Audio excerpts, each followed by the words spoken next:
I mean, Brady, last week it was like this tournament's been upside down. All these underdogs are winning, and then we get this tournament last week, and we don't really get a full view as to what really is going on at the PGA Tour because they couldn't finish. The weather was really bad.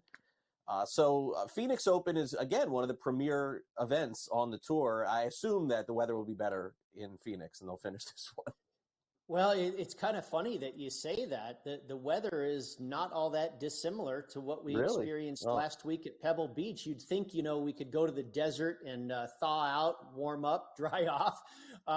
But the wind is not supposed to be a factor like it was severely at Pebble Beach. You're looking at winds, pretty much right around 10 miles an hour or less in the Phoenix, Scottsdale area. But they are expecting rain today all the way through Saturday. And I don't think it'll be as treacherous as it was along the Monterey Peninsula, but it is a factor. Typically, these greens at TPC Scottsdale run firm and fast. But I think with the moisture expected in the area for the next 4 or 5 days or so, it's going to soften up that golf course and soften up these greens probably a bit.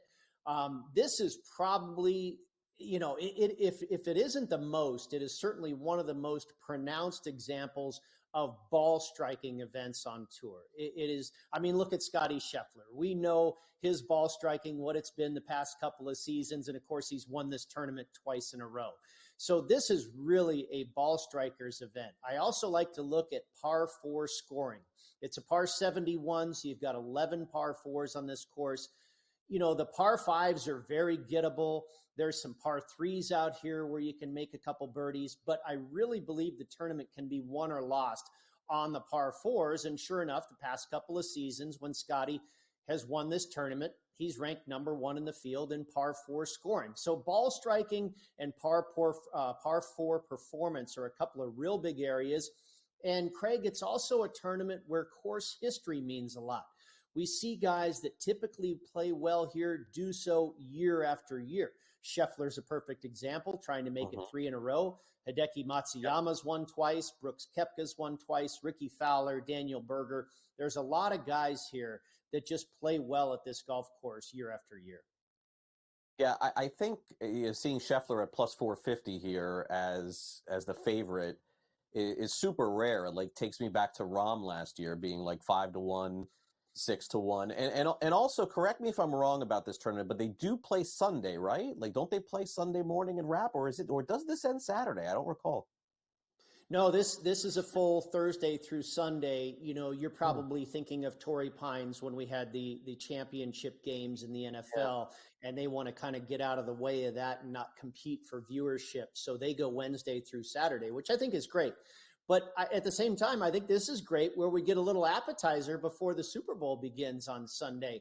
I remember it was, in fact, maybe this is a good omen. The last time that the Chiefs played the 49ers in the Super Bowl, I had Webb Simpson in Phoenix that year, and he went on to win in a playoff over Tony Finau. So hopefully history repeats itself, and I pick up a winner before all the betting on the Super Bowl even begins. But, Craig, I did land on Scottie Scheffler, and this would be a polar opposite of the trend we've seen on the PGA Tour so far this year with all these long shots cashing. Obviously, Scheffler, the shortest shot on the board. I played him at 5-1, and we've seen him dip below that this morning. Of course, Victor Hovland and Xander Schauffele, a couple of the biggest threats to Scheffler not defending that 2-time title, have pulled out of this field. So that makes this even more so a tournament for Scottie not to lose, in my opinion. If you look at his number, he's at 5-1. And then after that, Justin Thomas has kind of gone up to more like 11 or 12. Spieth is around 20. I believe Homa's around 18. Justin Thomas around 16. So there's a pretty big split between Scottie and the next best guys in this tournament. So I actually went with the favorite to make it 3 in a row here. And then I went a little further down the board from that. I took Matthew Fitzpatrick at 35-1, which is a pretty nice price considering this guy is ranked 9th in the world. And he was priced similarly last week at a signature event at Pebble Beach and was tied for 10th before we went into Saturday and the weather started to get pretty squirrely. And Fitzpatrick has a good history here. Another one of my correlated courses. I think there's a real strong connection between success in Phoenix and success at the Arnold Palmer Invitational at Bay Hill, where Scheffler has also won. Fitzpatrick has also finished well at Bay Hill. And then I went to Adam Hadwin, actually a couple Canadians. Adam Hadwin at 50-1, just seems to have a real affinity for desert golf, plays well in La Quinta, plays well here in Las Vegas, and has played well in Phoenix. And then finally, Corey Connors, who really is the epitome of a ball striker. He's not a great putter, but with the rain I mentioned and the softer greens potentially, that could even things out, could could kind of mitigate his putting woes.